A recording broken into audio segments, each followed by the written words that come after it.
Friends, இன்னைக்கு நம்ம பொறுமையை எப்படி டெவலப் பண்ணிக்கலாம் அப்படிங்கிறது பார்க்கலாம். எடுத்த உடனே சட்டுன்னு எல்லாருக்குமே வரவது கோவம் தான், ரைட்டா? கோவத்தோட ஒரு இரிட்டேஷன், ஒரு ஃப்ரஸ்ட்ரேஷன். ஸோ அது நம்ம யார் நம்ம கண்ணுக்கு நேர வராங்களோ அப்படிங்கிறது அவங்க மேலேயே வள்ளின நம்ம விழறோம், ரைட்டா இல்லைங்களா? ஆனால் பேஷன்ஸ் ரொம்ப இம்பார்ட்டன்ட் ஃப்ரெண்ட்ஸ். ஏன் அப்படிங்கிறதுனா, சிலப்போ நம்ம வார்த்தைகளை விட்டுடுறோம். விட்டதுக்கப்புறம் நம்ம யோசிக்கும் போது அப்படி பேசியிருக்கக்கூடாது, அவங்கள அப்படியே கஷ்டப்படுத்தியிருக்க கூடாது அப்படிங்கிறது அப்புறமா தான் நம்ம செல்ஃப் ரிஃப்ளெக்ஷனில் நம்ம பார்க்குறோம்.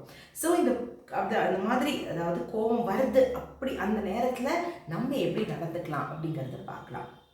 ஸோ கோபம் வருது, அப்போது நம்ம எதுக்கு கோவப்படுறோம் அப்படிங்கிறது ஃபஸ்ட்டு நீங்கள் அனலைஸ் பண்ணிக்கோங்க. கோபம் தப்பு கிடையாது, ஓகே? கோபம் ஒரு நெகட்டிவ் எமோஷன் கிடையாது. கோபம் சில இடத்துல நல்லது தான். அப்போது அது கரெக்டான இடத்துல தான் நான் கோவப்பட்டிருக்கேனா, இல்லை நான் சும்மாவே கோவப்படுறேனா, ரெண்டுமே இம்பார்ட்டன்ட். கரெக்டான இடத்துக்கு தான் நான் கோவப்படுறேன் அப்படிங்கிறதுனா அது பாசிட்டிவாக கிரிட்டிசிசமில் அது போகும். எப்போ பார்த்தாலும் நான் கோவப்படுறேன்னா அது என்னோட மேனரிசம், என்னோட பிஹேவியராக அது மாறிடும். அந்த மாதிரி மாறிடுச்சு அப்படிங்கிறதுனா பிற்காலத்தில் நம்மளுக்கு பிபிஓ இல்லை வேறு ஏதாவது லைஃப் ஸ்டைல் டிசீஸ் வரதுக்கு வாய்ப்பு இருக்குது. அதனால எதுக்கு கோவப்படுறோம், இந்த கோபம் நியாயமான கோபமா அப்படிங்கிறத நீங்கள் முதல்ல நினச்சிக்கோங்க.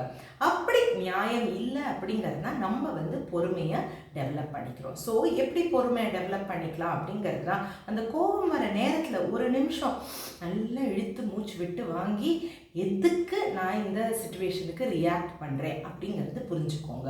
ரெண்டாவது, அது சின்ன இடத்துலையே எனக்கு கோபம் வருது அப்படிங்கிறதுனா நான் செல்ஃப் ரிஃப்ளெக்ட் பண்ணிவிட்டு இதே வார்த்தைகளை நான் மாற்றி எப்படி கரெக்டாக பேசலாம் அப்படிங்கிறது நான் முதல்ல கொண்டு வரணும்.